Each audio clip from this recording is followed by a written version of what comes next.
Welcome back to the podcast. I'm your host, Jason Atkinson, and I'm here to educate, encourage, and inspire you to make real and lasting change. Today's question is, what kind of workout should I do to burn fat? Okay. This is one of those things that people are divided over for really absolutely no reason. Some people wonder, should I do weight training or cardio? Well, you can actually do both. They each have a role in the fat burning process. Muscle building activity like strength training doesn't really burn fat directly during the activity, but by building muscle, or at the very least maintaining the amount of muscle you currently have and not losing any muscle, you're going to require more energy around the clock. Typical weight loss program, someone starts doing a lot of high intensity cardiovascular activity like running, for example, and they just pretty much stop eating, or they try to eat less of the same kind of junk food that caused them to get fat in the first place. Neither one of those are a recipe for success. So it's not really a total energy in, energy out kind of equation. It is, but it isn't.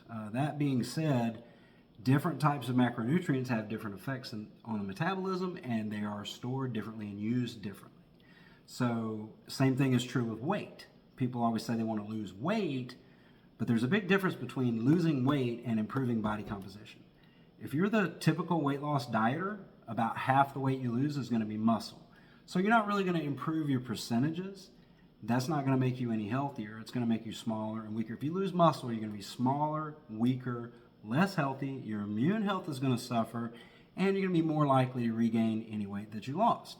The intelligent approach is not to eat less and move more, but to eat a certain way and train a certain way that causes your body to burn stored fat as energy and then store the incoming food as muscle and use it to repair and rebuild muscle that you are creating a need for through your strength training activity.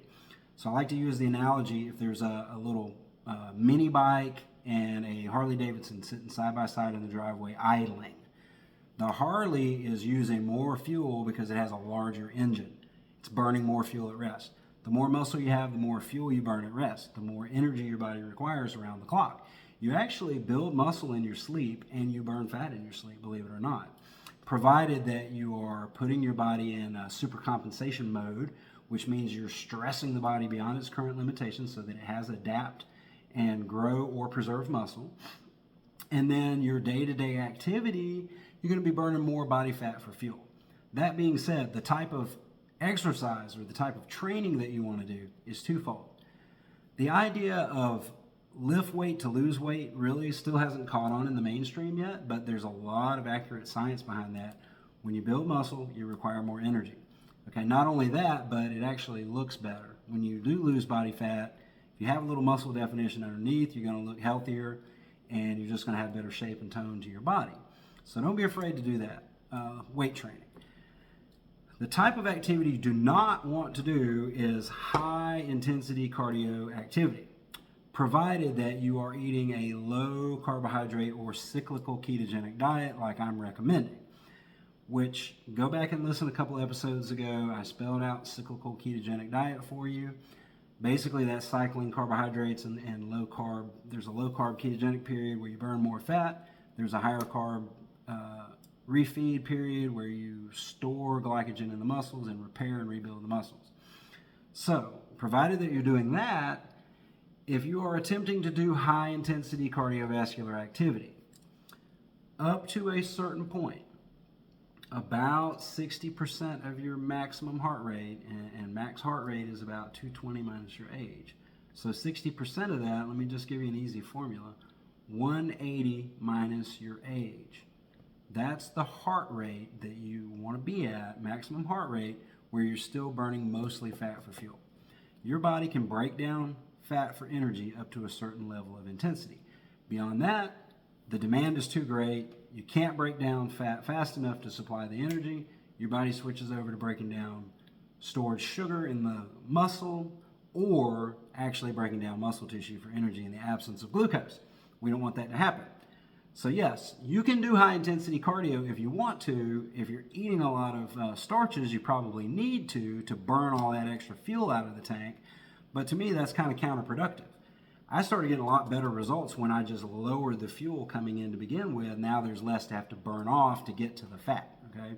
The more glucose you have in your body, the more gas in the tank, the more you're gonna run on gas and not on stored battery power for energy.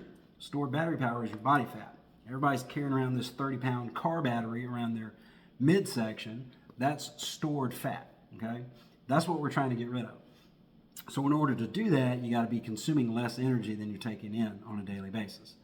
Now, if more of that energy is from glucose, you're just going to burn the glucose and not be as likely to burn your stored body fat unless you go into a very, very low calorie intake, which is not going to work for most people in the long run.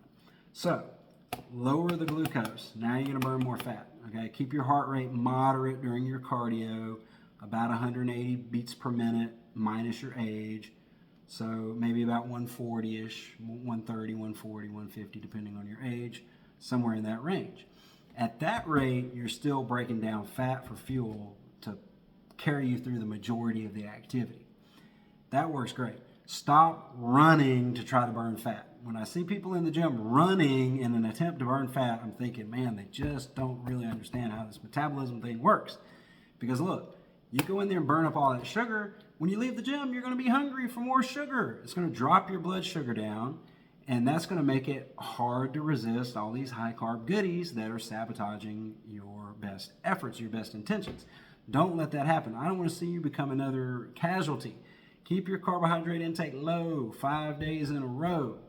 Then do some strength training every day to build or preserve muscle tissue and some type of cardiovascular activity, walking, cycling, swimming, whatever, okay? I prefer walking on a treadmill at an incline.